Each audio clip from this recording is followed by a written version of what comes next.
Competency 009. You are the boss at technology.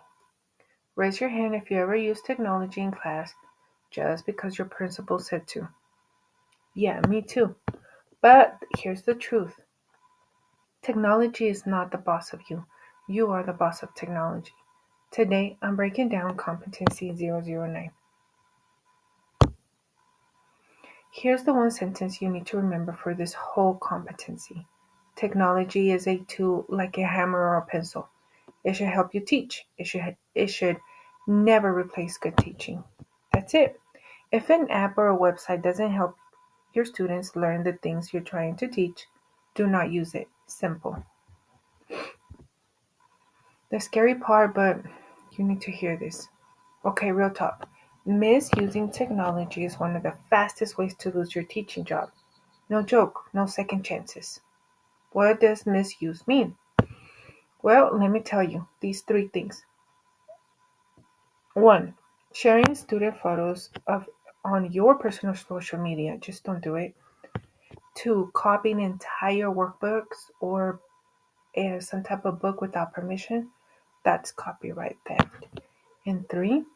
Ignoring your school's tech rules, usually called the Acceptance Use of Policy or AUP. Again, the school's tech rules are called Acceptable Use Policy or AUP. You sign it every year, read it, follow it. Copyright and fair use. Let me add one more thing about copyright. Teachers are allowed something called fair use. That means you can use small pieces of copyrighted stuff for teaching. But, and this is important, you cannot copy an entire workbook. You cannot copy an entire movie. That's still stealing. Small pieces only. When in doubt, ask permission or use a copyright-free materials. There's no second chances on this. You don't need to be a computer genius. Just know these 5 things. Ready? Hardware, the physical stuff. Computer, tablet, projector. Software, the programs. Word, Google Docs, Zoom. Input, how you talk to the computer. Keyboard, mouse, microphone. Output, how the computer talks back. With the screen, with the speakers, with the printer. Networks, Wi-Fi and internet. That's it. You're done.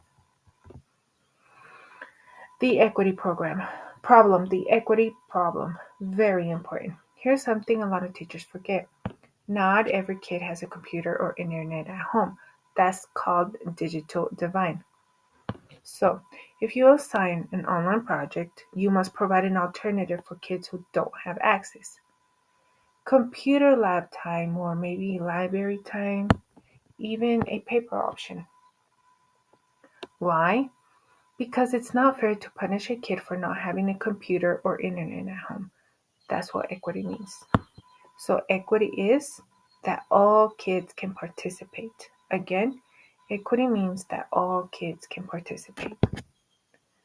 The right way versus the wrong way. Let me show you the difference. Wrong way.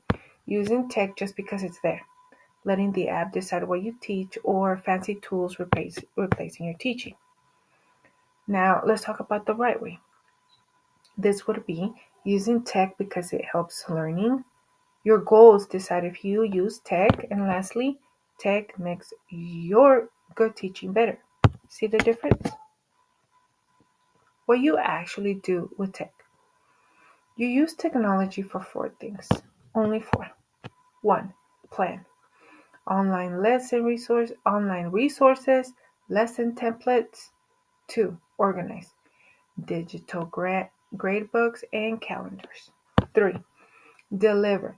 Videos, interactive lessons. And 4. Evaluate.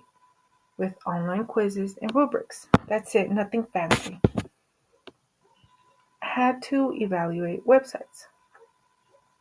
Before you let students use a website for research, you need to teach them how to actually check if it's actually true. Ask 5 questions. 1. Who wrote this? 2.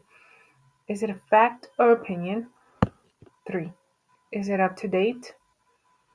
4. Does it come from a reliable source? 5. Is it biased or one-sided?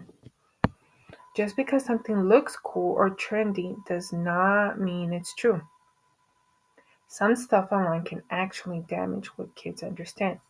So, teach them to check. Use tech to talk to parents. Here's something teachers don't think about enough. Use technology to talk to parents. Send newsletters, make short videos, post slideshows of what students are learning. Why? 2 reasons. 1. Parents love knowing what's going on. And 2. It makes you look professional. It sets an expectation of competence, and that matters. The 2 test favorites. When you're studying for the big test and you get stuck on a question, pick the answer that matches one of these 2. Ready? Number 1, legal and ethical stuff. Copyright, privacy, following the AUP. Number 2, using the right tool for project-based learning. That means kids solving real problems with tech. Those are the 2 favorites, guaranteed. Technology changes fast. Quick warning, and this is important. What you know about technology today will be old in about 6 months. Seriously, learn it. So you have to keep learning. Go to workshops, try new tools, ask other teachers. Don't get comfortable. Technology never stops changing, and neither should you. Let's do a little recap. Technology is a tool, not the driver. Misuse can cost your job, no second chances. Every kid has an Not every kid has internet at home. Plan for that. Read and follow your acceptable use policy. Rubrics is clear grading for what? Tech projects. And tech changes every 6 months. Keep learning. Done. Here's the bottom line. You're a good teacher. Technology can make you even better if you use it right. But you are still the boss. So go be the boss. If this helped you, hit the like and subscribe, and tell a teacher friend who needs to hear you're the boss of technology, not the other way around. I'll see you in the next video.